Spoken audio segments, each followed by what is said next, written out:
Hello friends, मैं अजय कुमार आपका हमारे उत्कर्ष नर्सिंग के लाइव क्लासेज में स्वागत करता हूं। जैसा कि फ्रेंड्स आपको पता है, अपने लास्ट क्लासेज पीडियाट्रिक पे थी, उसके अंदर हमने डिस्कस किया था हाइपर बिलिरुबिnemia के बारे में, जिसको हमने 3 पार्ट्स में डिवाइड किया था। उसके अंदर हमने फोटोथेरेपी तक हमने डिस्कस कर लिया था एंड मैंने आपको लास्ट क्लासेज में बताया था कि जो इसका ट्रीटमेंट है वो कैसे क्या होता है। आज की क्लास रहने वाली है अपनी एक्सचेंज ब्लड ट्रांसफ्यूजन, क्योंकि ब्रॉड टॉपिक है तो इसलिए हम इनको सेपरेटली डिस्कस कर रहे हैं एंड काफ़ी वेटेज रखते हैं कॉम्पिटेटिव एग्जाम के अंदर, इसलिए उनको हम सेपरेट डिस्कस करेंगे। तो आज की क्लास में अपना टॉपिक रहेगा exchange blood transfusion. Exchange blood transfusion, EBT short form में बोलते हैं इसे, एक्सचेंज ब्लड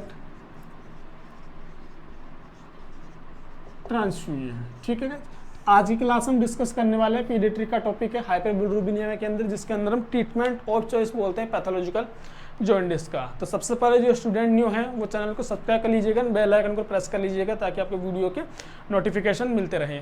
सो डिस्कस करते हैं हमारी एक्सचेंज ब्लड ट्रांसफ्यूजन। सबसे पहले तो ये होता क्या है, ट्रीटमेंट ऑफ चॉइस किसके है, पैथोलॉजिकल जॉन्डिस का। मैंने आपको लास्ट क्लासेस में बताए थे पैथोलॉजिकल जॉन्डिस का ट्रीटमेंट ऑफ चॉइस। एग्जाम में क्वेश्चन पूछा जाता है treatment of choice for pathological jaundice. Pathological jaundice को अच्छे से डिस्कस किया अपन ने, ठीक है। लास्ट क्लासेस की जो भी है मैं डिस्क्रिप्शन में लिंक डाल दूंगा, वहाँ से जाके देख सकते हैं।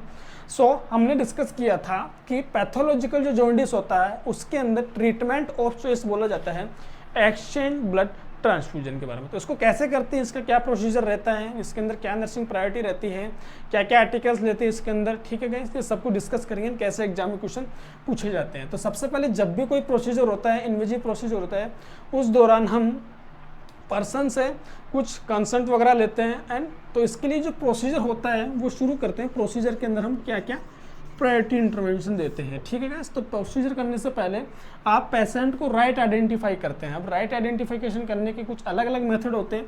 तो सबसे पहला आता है राइट आइडेंटिफिकेशन। अब एग्जाम में यहाँ से भी क्वेश्चन पूछा जाता है कि पेशेंट को राइट आइडेंटिफिकेशन कैसे किया जाता है, राइट आइडेंटिफिकेशन ऑफ पेशेंट। अब एग्जाम के अंदर बहुत सारे ऑप्शन देखने को मिलते हैं, बट यहाँ पे हम जो आइडेंटिफिकेशन के लिए जो मोस्ट कॉमन मेथड यूज करते हैं वो होता है आपका रिस्ट आईडी बैंड, ठीक है गाइस। ओके, तो ये कैसे यूज करते हैं हम, रिस्ट आईडी बैंड से। ओके, और अपने अपने हॉस्पिटल की अलग अलग वहाँ की पॉलिसी होती है, बट एग्जाम के अंदर अपने पास क्वेश्चन आता है तो हम क्या चूज करेंगे, रिस्ट आईडी बैंड से। फिर सेकंड ऑप्शन आता है कि हम पर्सन को जब भी कोई प्रोसीजर करते हैं उससे पहले पर्सन को हम प्रोसीजर एक्सप्लेन करते हैं। तो एक्सप्लेन प्रोसीजर। अब यहाँ पे आपको डाउट होगा, एक्सप्लेन प्रोसीजर, प्रोसीजर एक्सप्लेन। अब बच्चा छोटा है उसको प्रोसीजर कैसे एक्सप्लेन कर सकते हैं, उस कंडीशन के अंदर हम क्या करते हैं, जो बच्चे के पेरेंट्स होते हैं उनको हम प्रोसीजर एक्सप्लेन करते हैं कि आपके बच्चे के लिए हम जैसा कुछ करने वाले हैं। उस दौरान बच्चे के पेरेंट्स को हम प्रोसीजर एक्सप्लेन करते हैं और फिर बाद में क्या करते हैं, हम बच्चे के पेरेंट्स से हम कंसेंट कलेक्ट करते हैं। कंसेंट कलेक्ट किया जाता है, ये इंपॉर्टेंट, यहाँ से भी एग्जाम में क्वेश्चन आता है। चाहे कोई भी प्रोसीजर हो, ये स्टेप तो हमें फॉलो करनी ही होती है, ठीक है। कंसेंट कलेक्ट करते हैं किससे, अगर बेबी लेस देन 18 ईयर का होता है तो हम कंसेंट कलेक्ट करते हैं बच्चे के पेरेंट्स से, ठीक है गाइस। ये ध्यान रखना, आपके एग्जाम में क्वेश्चन पूछा जाता है कि अगर कोई बच्चा लेस देन 18 ईयर है तो हम कंसेंट किससे लेंगे, बच्चे के पेरेंट्स से लेंगे। अब ये कंसेंट क्या है, कंसेंट एक लीगल डॉक्यूमेंट है, ये एक लीगल डॉक्यूमेंट है, ये आप नोट कीजिए, क्वेश्चन पूछा जाता है, ठीक है। लीगल डॉक्यूमेंट है और यह एक रिलेशनशिप मेंटेन रखता है किस किस के बीच के अंदर, ये कंफ्यूजन रहता है, डॉक्टर्स और पेशेंट के बीच का रिलेशनशिप होता है, relationship between doctors and patient. कभी भी नर्स कंसेंट कलेक्ट नहीं करती है, ठीक है गाइस। सो आप ध्यान रखिएगा। और प्रोसीजर एक्सप्लेन के बारे में भी कुछ मैं बताऊंगा आपको जब आएगा, क्योंकि जब भी कोई सर्जिकल प्रोसीजर होता है उस दौरान पेशेंट को प्रोसीजर एक्सप्लेन किया जाता है बाय डॉक्टर्स के द्वारा। उस कंडीशन में नर्स प्रोसीजर एक्सप्लेन नहीं करते। तो ये भी क्वेश्चन बनते हैं, छोटे छोटे क्वेश्चन है, बस काफ़ी अपना कॉमन सेंस यूज करें तो काफ़ी अच्छे हैं, यहाँ से काफ़ी क्वेश्चन बनते हैं। सो हमने डिस्कस किया 3 चीज़ें। फिर फोर्थ ऑप्शन आता है अपने पास, हम आर्टिकल्स कलेक्ट करेंगे, कलेक्ट आर्टिकल्स। आर्टिकल्स में क्या क्या कलेक्ट करेंगे हम, जो एग्जाम में आते हैं उसके बारे में डिस्कस करते हैं। तो बच्चे के अंदर ब्लड ट्रांसफ्यूजन करेंगे तो हम क्या करेंगे, वहाँ पे हमें कैथेटर चाहिए होता है। तो कैथेटर के लिए हम क्या करते हैं, कितने साइज का कैथेटर होता है, कौन सी साइट में यूज करते हैं, यहाँ से भी क्वेश्चन बनता है। सो आप नोट करते जाना। तो यहाँ पे देखते हैं कैथेटर। कैथेटर कौन सा होता है, umbilical catheter. Umbilical catheter use करते हैं यहाँ पे।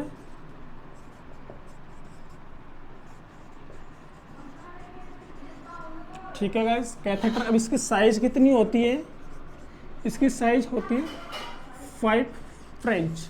एंड एक फ्रेंच में ध्यान रखना, एक French is equal to 0.33 mm। अगर आपसे एग्जाम में mm में पूछे तो ये वैल्यू ध्यान रखना, इसको मल्टीप्लाई कर देना 0.33 mm से। कोई भी वैल्यू हो, फ्रेंच में दे रखा हो, mm में कन्वर्ट करना हो, तो ये आप ये चीज़ को फॉलो कीजिएगा। ठीक है गाइस, ये भी क्वेश्चन बन जाता है। ठीक है, अब जो साइट होती है वो कौन से साइट यूज करते हैं इस कैथेटर को इंसर्ट करने के लिए, तो हम जो साइट यूज करते हैं वो होती है हमारी umbilical when. Umbilical when use करते हैं। ये अम्बिलिकल वेन ही क्यों यूज की जाती है, अम्बिलिकल आर्टरी क्यों यूज नहीं की जाती है, तो थोड़ा सा ध्यान रखिएगा। बच्चे के अंदर जो ऑक्सीजनेटेड ब्लड कैरी करती है वो अम्बिलिकल वेन ही कैरी करती है। ठीक है, ऑक्सीजनेटेड ब्लड वो कौन करती है, अम्बिलिकल वेन। ठीक है गाइस, और कुछ एक्सेप्शन होते हैं, एंड जैसे पल्मोनरी वेन होती है, पल्मोनरी वेन होती है जो लंग्स से लेफ्ट एट्रियम में ब्लड लेके जाती है, वो भी ऑक्सीजन ब्लड लेके जाती है। बट हमें जनरली क्या पता होता है, जो वेन्स होती हैं वो डीऑक्सीजनेटेड ब्लड कैरी करती हैं। तो कुछ एक्सेप्शन होते हैं। एक और होता है जो बच्चों को ध्यान नहीं होता है, वो क्या होता है, जो हमारी पोर्टल वेन होती है। पोर्टल वेन ध्यान से सुनिएगा, ये पल्मोनरी वेन, पोर्टल वेन, ये न्यूट्रिटिव ब्लड, मतलब जो न्यूट्रिशन वाला ब्लड होता है आफ्टर अब्जॉर्प्शन के, उसके बाद जो ब्लड होता है ये पोर्टल वेन कैरी करती है कहाँ तक, लीवर के पास में। तो ये पोर्टल वेन भी न्यूट्रिशन वाला ब्लड लेके जाती है। तो ये तीनों एक्सेप्शन है, अच्छे से ध्यान रखना। तो हमने क्या डिस्कस किया, umbilical when. Umbilical when he क्यों यूज करते हैं, क्योंकि अम्बिलिकल वेन ये होती है, अम्बिलिकल वेन ओपन रह सकती है 1 मंथ तक। 1 मंथ तक ये वेन ओपन रह सकती है, या फिर मैं कह दूं 30 डेज तक after delivery, after umbilical cord cutting, ये 30 डेज तक या फिर 1 मंथ तक ओपन रहती है। और जबकि आपकी अम्बिलिकल आर्टरी होती है वो हमारी ओनली 3 डेज तक ओपन रह सकती है।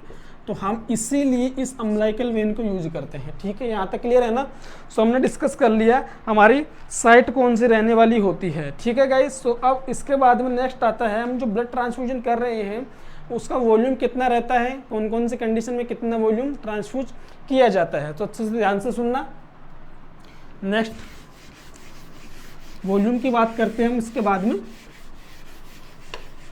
अब ये एक बात बताइए मुझे, हम जो ब्लड ट्रांसफ्यूजन करते हैं, सबसे पहले बड़ी बात तो आती है हम करते क्यों हैं। ये ब्लड ट्रांसफ्यूजन किया जाता है, एक बार इसको नोट कर लीजिएगा, वो स्टार्टिंग पॉइंट था जो बच्चे के अंदर मैंने पैथोलॉजिकल जॉन्डिस से पढ़ा था। मोर देन 15 mg होता है।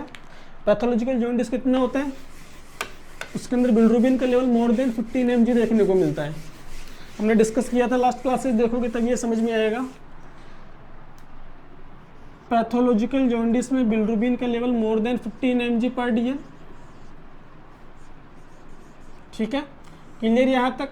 अब पैथोलॉजिक, और मैं क्या कह रहा हूँ, extend blood transfusion treatment of choice है किसका, पैथोलॉजिकल जॉन्डिस का। लेकिन ये हम करते क्यों हैं, हम इसको बिलिरुबिन एनसेफेलोपैथी से प्रिवेंशन करने के लिए करते हैं। बिलिरुबिन एनसेफेलो, जो कि हमने इसको फर्स्ट लेक्चर में डिस्कस किया था। ठीक है गाइस, बिलिरुबिन एनसेफेलोपैथी से प्रिवेंशन के लिए हम इसे यूज करते हैं। ओके, एक्सचेंज ब्लड ट्रांसफ्यूजन, इसकी वजह से क्या क्या देखने को मिलता है हमने डिस्कस किया था। माइल्ड कंडीशन और सीवियर फॉर्म में, माइल्ड में सेंसरी न्यूरल हियरिंग लॉस देखने को मिलता है, और यहाँ पे कर्निक टेरस की कंडीशन देखने को मिलती है। ये डिस्कस किया था, काफ़ी इंपॉर्टेंट है, क्योंकि यहाँ पे जब मोर देन 20 mg पर डीएल बिलिरुबिन का लेवल होता है, वो आपके किसको क्रॉस कर देता है, ब्लड ब्रेन बैरियम को। जो कि ब्लड ब्रेन बैरियम क्या है, वहाँ पे एक प्रोटेक्शन सपोर्टिंग सेल्स होती है, जो कि हमने डिस्कस किया था एनाटॉमी में, कौन सी एस्ट्रोसाइट सेल्स इसका फॉर्मेशन करती है। ये भी क्वेश्चन बनते हैं, बहुत सारे क्वेश्चन बनते हैं, चीज़ों को लिंक करते जाएं तो बहुत सारे क्वेश्चन बनते हैं। सो हमने डिस्कस किया एक्सचेंज ब्लड ट्रांसफ्यूजन के अंदर हम किससे प्रिवेंट करेंगे, बिलिरुबिन एन्सेफेलोपैथी के लिए। अब क्या होता है, जो एक्सचेंज ब्लड ट्रांसफ्यूजन करते हैं उस दौरान कुछ कंडीशन होती है कि उसी बेबी के अंदर ब्लड ट्रांसफ्यूजन किया जाता है। तो कंडीशन क्या होती है, कंडीशन होती है यहाँ पे, कंडीशन ध्यान रखना, बेबी का वेट मोर देन 2.5 kg होना चाहिए, ओके, एंड बिलिरुबिन का लेवल मोर देन 20 mg पर DL होना चाहिए, या फिर इससे ज़्यादा मतलब आपको लगे कि ऐसी कंडीशन डेवलप हो सकती है तो हम उससे प्रिवेंशन के लिए क्या करेंगे, एक्सचेंज ब्लड ट्रांसफ्यूजन। जरूरी नहीं है लेकिन मोस्ट ऑफ कंडीशन में यही करते हैं, ओके। सो उसके बाद हम देखते हैं वॉल्यूम कि कितना अमाउंट ट्रांसफ्यूज किया जाता है। ये इंपॉर्टेंट है अभी जो बताया है, स्टार्टिंग में इसको लिखना आप,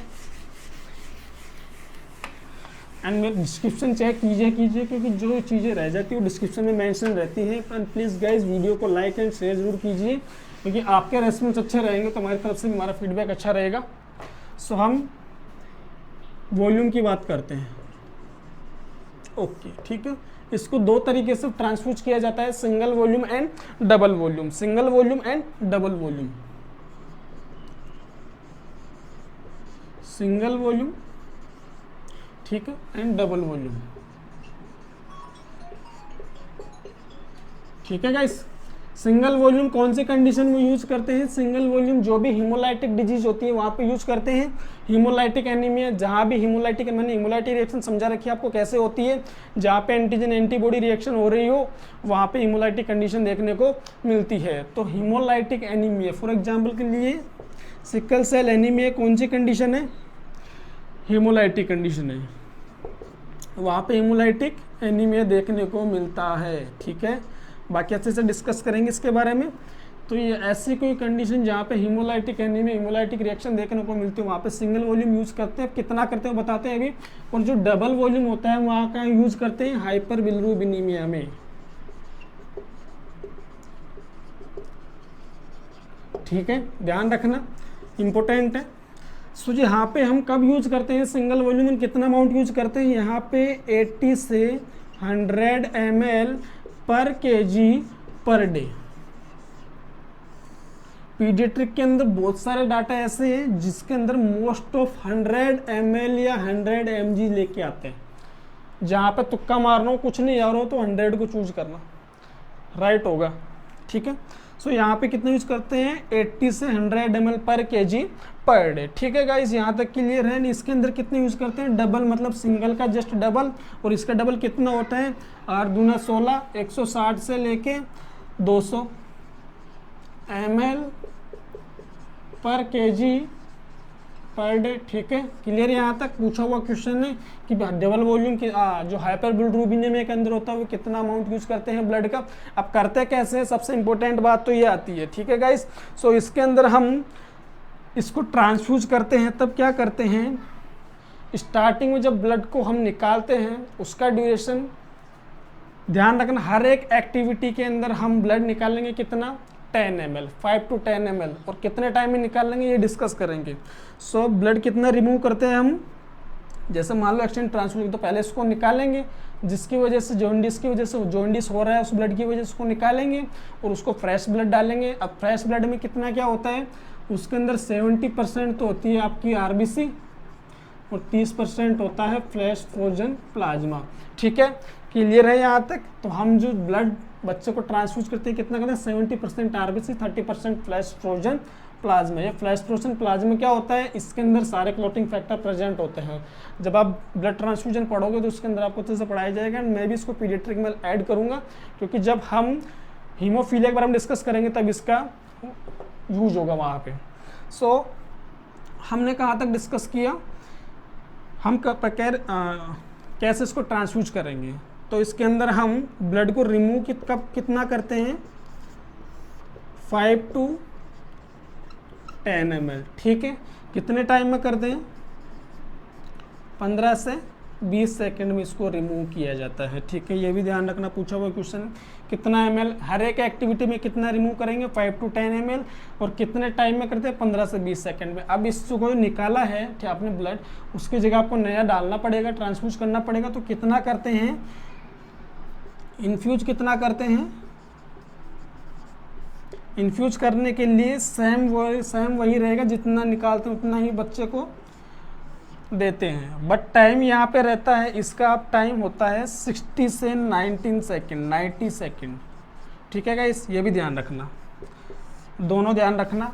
कितना निकालते हैं हर एक एक्टिविटी में? 5 to 10 ml। कितने मतलब निकालो, जितना निकालोगे उतना ही डालना है, लेकिन हम जितना टाइम होगा निकालने का उसका 3 गुना टाइम हम लेंगे बच्चों को ट्रांसफ्यूज करने के अंदर। क्यों? क्योंकि कुछ कॉम्प्लिकेशन देखने को मिलते हैं जो अभी हम डिस्कस करेंगे इसकी वजह से। फॉर एग्जांपल के लिए जैसे आपने बच्चों को जल्दी ट्रांसफ्यूज कर दिया तो वहाँ पे सर्कुलेटरी ओवरलोड देखने को मिल सकता है।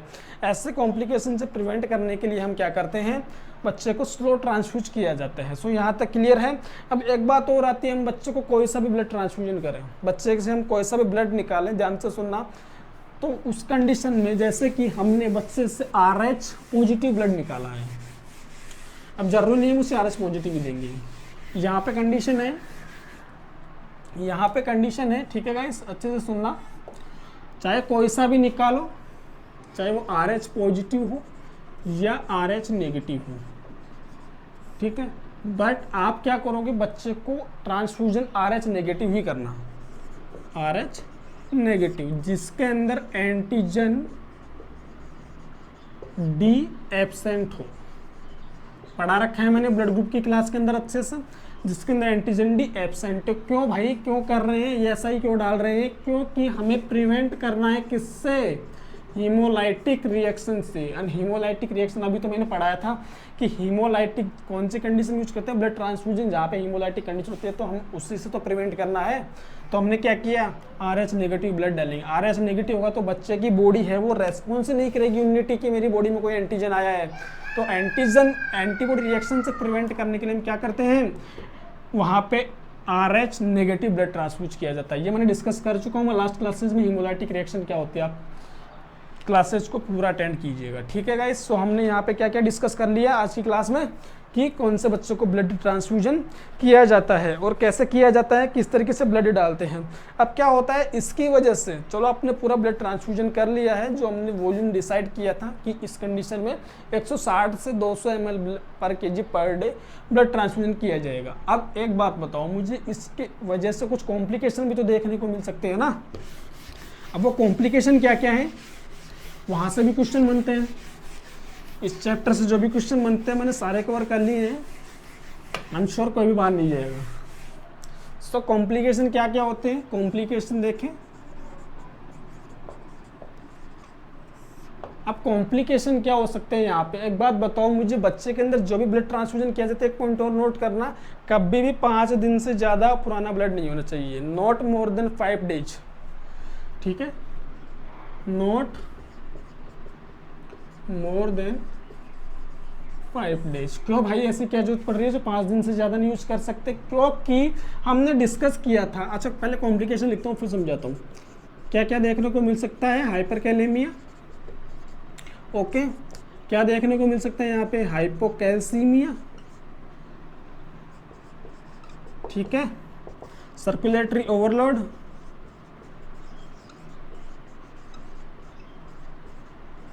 ठीक है, मोस्ट 3 कॉम्प्लिकेशन ही देखने को मिलते हैं यहाँ पे, क्या क्या, और हेपेटाइटिस C भी देखने को मिल सकता है, मिलता ही है हेपेटाइटिस C, ठीक है। ये 4 मेजर कॉम्प्लिकेशन देखे जाते हैं जब भी कहीं ब्लड ट्रांसफ्यूजन की बात आ जाए, माइंड में सेट होनी चाहिए ये चारों, देखते ही देखते हैं। कैसा देखते हैं आइए समझते हैं इन चीज़ों को एक बार। हाइपरकैलेमिया मतलब इंक्रीज पोटेशियम लेवल, ठीक है, इंक्रीज पोटेशियम लेवल, कैसे बढ़ता है पोटेशियम लेवल, ब्लड क्या है, RBC क्या है, आपकी सेल है, सेल ही तो है, बॉडी के अंदर 45% सेल्स प्रेजेंट होती है, ब्लड जो कंपोजिशन होते हैं 55% प्लाज्मा होते हैं, 45% सेल होती है, डिस्कस किया था हमने, ओके। तो क्या होता है सेल्स के अंदर, हमें पता है सेल्स के अंदर किसका लेवल ज़्यादा होता है, पोटेशियम का, मतलब इंट्रासेल्यूलर फ्लूइड के अंदर किसका लेवल ज़्यादा होता है, पोटेशियम का, जबकि एक्स्ट्रा सेलुलर फ्लूइड में किसका लेवल ज़्यादा होता है, सोडियम का, ठीक है, अच्छे से समझना। पोटेशियम, एक बात बताओ मुझे, आपने ब्लड ट्रांसफ्यूजन किया 5 दिन से ज़्यादा वाला, ठीक है, 5 दिन से ज़्यादा मतलब लाइफ स्पान कम, RBC का टूटना शुरू, RBC टूटेंगे तो जो इंट्रासेलुलर फ्लूइड मतलब कि सेल्स का फ्लूइड, और सेल्स के अंदर क्या है पोटेशियम, पोटेशियम बाहर तो किसका लेवल बढ़ गया, पोटेशियम का लेवल बढ़ गया। अच्छे से समझना कॉन्सेप्ट को, काम आएगा, ठीक है, क्लियर यहाँ तक। अब इसकी ट्रीटमेंट क्या देंगे, अगर पोटेशियम का लेवल बढ़ गया तो यहाँ पे ट्रीटमेंट क्या देंगे, ध्यान रखना। नॉर्मल पोटेशियम का लेवल होता है, नॉर्मल पोटेशियम का लेवल होता है 3.5 to 5.5 milliequivalent per litre. पूछी हुई वैल्यू है एग्जाम में, 3.5 to 5.5 milliequivalent per litre, ठीक है, नॉर्मली होता है। उसके बाद क्या होता है यहाँ पे, अगर इसका level more than 5.5 milliequivalent per litre हो जाता है, उस कंडीशन में हम ट्रीटमेंट क्या देते हैं, इंसुलिन। अब इंसुलिन क्या करता है, इंसुलिन ये हमारे सेल्स के ऊपर रिसेप्टर होते हैं, वहाँ पे प्रेजेंट होता है, जाके अटैच होता है, और जो ग्लूकोज होता है उसको सेल्स में पहुँचाने का काम करता है। लेकिन इंसुलिन ग्लूकोज के साथ में प्लस पोटेशियम को भी सेल में शिफ्ट कर देता है, ठीक है। सेल में शिफ्ट कर दिया तो किसका लेवल बढ़ाया इसने, सेल में पोटेशियम के लेवल। बाहर से किसको कम कर दिया, पोटेशियम, मतलब कि एक्स्ट्रा सेल्यूलर फ्लूइड में पोटेशियम कम और इंट्रासेल्युलर फ्लूइड में पोटेशियम फिर से बढ़ा दिया। तो क्या किया इंसुलिन ने, ग्लूकोज के साथ में पोटेशियम को ले गया। तो अब इस दौरान क्या होता है, हम इंसुलिन के साथ के अंदर क्या देते हैं, डेक्स्ट्रोज।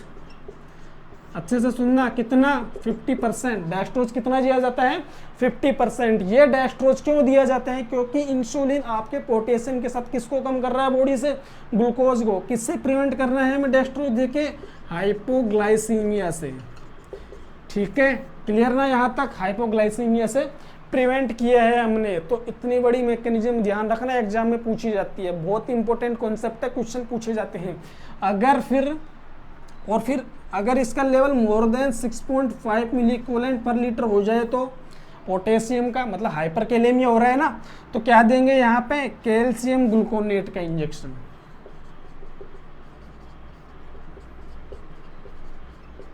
कैल्शियम ग्लूकोनेट का इंजेक्शन कितना देते हैं, 1 ml देते हैं। 1 ml का कितना, 10% देते हैं 1 ml में। ओके गाइस, क्लियर है यहाँ तक। 1 ml का 10% दिया जाता है, ठीक है ना, काफ़ी इंपॉर्टेंट है, मतलब कि मोर देन 6.5% से।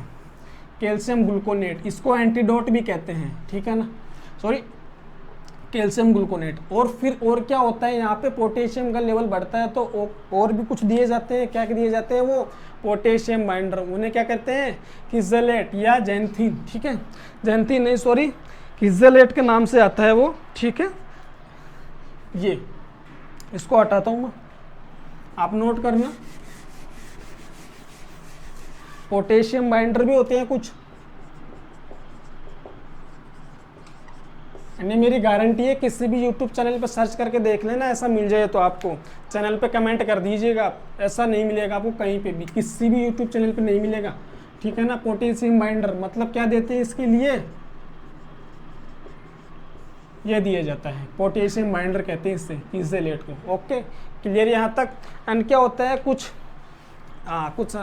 उनको छोड़ो, फिर हम फार्माकोलॉजी का चैप्टर आ जाएगा, वरना यहाँ तक क्लियर है। हाइपरकैलेमिया का ट्रीटमेंट कंप्लीट। अब क्या होता है, हाइपोकैल्सीमिया। अब ये कैसे होता है, ये हाइपोकैल्सीमिया, इसको भी समझते हैं। हाइपोकैल्सीमिया मतलब कि बॉडी के अंदर किसका लेवल कम होना, कैल्शियम का लेवल कम होना, hypocalcaemia. Decrease calcium level, calcium level decrease कितना होता है नॉर्मली, 9 to 11 mg/dl, ठीक है, एग्जैक्ट वैल्यू है 9 to 11। कैल्शियम के लेवल बॉडी में डिक्रीज क्यों हो रहा है, क्योंकि जब भी कोई ब्लड बैंक में स्टोर किया जाता है उस दौरान कुछ प्रिजर्वेटिव एजेंट यूज किए जाते हैं, सिट्रेट फॉस्फेट डेक्स्ट्रोज, CPD, ठीक है। तो सिट्रेट क्या होता है, सोडियम सिट्रेट क्या होता है, ये सिट्रेट एक कैल्शियम बाइंडर होता है, ठीक है, ये कैल्शियम को बाइंड कर लेता है ये सिट्रेट, क्योंकि कैल्शियम क्या है, क्लोटिंग फैक्टर है। कौन से नंबर का, चौथा नंबर का क्लोटिंग फैक्टर है कैल्शियम। और क्लोटिंग फैक्टर क्या करते हैं, हमारे ब्लड को ब्लीडिंग होने से बचाते हैं, क्लोटिंग फैक्टर जैसे एक्टिव होते हैं। तो क्लोटिंग फैक्टर कैल्शियम, मतलब कि किसने बाइंड कर लिया इसको, सोडियम सिट्रेट ने कैल्शियम को बाइंड कर लिया। जब कैल्शियम को बाइंड कर लेता है तो बॉडी के अंदर कैल्शियम का लेवल डिक्रीज देखने को मिलता है। ट्रीटमेंट क्या होगा, कैल्शियम ग्लूकोनेट, सेम आंसर है, कैल्शियम ग्लूकोनेट, वही 1 ml कितना, 10%, ठीक है, पूछा हुआ क्वेश्चन है। ओके, फिर आता है क्या, सर्कुलेटरी ओवरलोड। एक बात बताओ, मैंने क्या बोला था, कितने टाइम में चढ़ाएंगे जब ब्लड को बच्चों को ट्रांसफ्यूज किया जाएगा, 60 to 90 सेकेंड। ओके, अगर आपने मिस कैलकुलेशन की, जो आप बच्चों को ट्रांसफ्यूज कर रहे हो, आपने ध्यान नहीं दिया, आपने ब्लड को जल्दी ट्रांसफ्यूज कर दिया, तो क्या होगा, सर्कुलेटरी ओवरलोड। ठीक है गाइस, क्लियर यहाँ तक। हेपेटाइटिस सी, जब कोई भी आपको ब्लड की बात आ जाए जहाँ पे बॉडी के अंदर ब्लड ट्रांसफ्यूजन किया जाता है, उस दौरान एक ही हेपेटाइटिस देखने को मिलता है, वो होता है हेपेटाइटिस सी। ए और ई किस वजह से होते हैं, feco oral route. Hepatitis B sexual transmission. Hepatitis C blood transfusion. Clear यहाँ तक। सो चारों को मैंने एक्सप्लेन कर दिया है। आज की क्लास यहीं पे फिनिश है। कॉम्प्लिकेशन काफ़ी इंपॉर्टेंट है, ठीक है।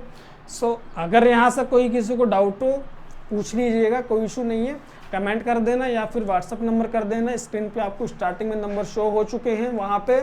और अगर कोई अदर किसी सब्जेक्ट से क्वेरीज हो पूछ लिया कीजिए आप, कोई इशू नहीं है। एंड अगर आपके कोई टॉपिक्स की पहले रिक्वायरमेंट हो तो बता दीजिएगा। सो अब हम डिस्कस किया हमने हाइपर बिलिरुबिनीमिया कंप्लीट। अब जो क्लास होगी हमारी वो किस पे होगी, रेस्पिरेटरी डिस्ट्रेस सिंड्रोम, RDS। बहुत वेटेज रखता है एग्जाम के अंदर।